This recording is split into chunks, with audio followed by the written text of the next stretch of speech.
যখন আপনারা একটা টপিক নিয়ে বারবার করেন, আমার অ্যাক্সিডেন্ট নিয়ে, আমার চোখের নিচের কালো দাগ নিয়ে, আমার হচ্ছে বিভিন্ন ধরনের সবকিছু নিয়ে যখন আপনারা ট্রোল করেন, তখন আমি ডিপ্রেশনে চলে যাই, বাট আবার ব্যাক করি। কারণ আমি তখন বিশ্বাস করি একটা বিষয় যে আমি যখন পাহাড়ের চূড়ায় উঠবো, তখন যদি আমি পিছনে তাকাই আপনাদের চিল্লাচিল্লিতে, তখন কিন্তু পড়ে যাব, পাহাড়ে উঠতে পারবো না। তো আমাকে টেনে নামানোর জন্য অনেক মানুষই থাকে।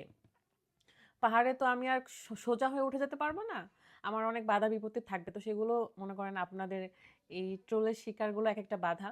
তো বাধা বিপত্তি পেরিয়ে তো পাহাড়ের চূড়ায় উঠতে হবে। তো আমি পিছনে তাকাতে একদমই পছন্দ করি না, বাট অনেক সময় পেরেও উঠতে পারি না, তখন আবার নিজের মনকে সামলাই। তো আপনারা এমন একটা ব্যবহার করেন, এমন একটা অ্যাটিটিউড করেন যে ফেমাস হলে, বা টিকটকার হোক বা ব্লগার হোক বা কন্টেন্ট ক্রিয়েটার হোক, ফারহানা বিথি বা যে কোনো মানুষই হোক, যে কোনো কন্টেন্ট ক্রিয়েটার হোক, তাদের কোনো ভুল করা যাবে না। ভাই আপনার একটা টপিক পেলে হয়, যে কারোর একটা টপিক পেলেই হয়, খালি ভিডিও বানাবো, নেগেটিভ কথা বলবো। প্রত্যেকটা মানুষকে তার নিজের কর্মফল ভোগ করতে হয়, এটা একটু মনে রাখেন। আমার কথায় যদি আপনারা কেউ কষ্ট পান, আমি সরি। কারণ কষ্ট আপনারা যেমন পান আমার কোনো কথায়, তখন আপনারা বলেন অহংকারী ফারহানা বিথি, বাবা এখন মানুষকে চিনে না। কিন্তু আপনাদেরও 10টা কথা আমার খারাপ লাগে, এটা আপনারা মনেই করেন না। মনে করেন আমি রোবট, বা যারা ভিডিও করে ব্লগ করে তারা রোবট, তাদের কোনো মন মানসিকতা নেই, তাদের খালি আপনারা শোনাবেন। আমরা পাবলিকলি মিডিয়াতে কাজ করে দেখা আমাদেরকে যা তা বলে আপনারা মানে পার পেয়ে যান।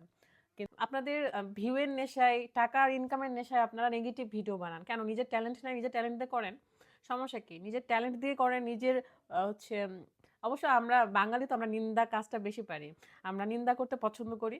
তো সহজ কাজ নিন্দা করা, এটা দিয়ে আপনারা ইনকাম করতে চান। কিন্তু আফসোস, ফেসবুক তো আগের মতন $1 দেয় না। এখন মিলিয়ন ভিউ হলেও $1 দেয় না। তো ফেসবুকে আসলে আপনারা মিস করে ফেলেছেন। এই যে যখন ডলার দিত, তখন যদি এরকম ট্রোলের বারবার ভিডিও বানাইতেন, এখন যেমন বানান, কষ্ট করে ভিডিও বানান, কিন্তু লাভ হয় না, ডলার আসে না। কি করবো, আমাদেরও ডলার আসে না, আমরাও এখন গরিব হয়ে গেছি।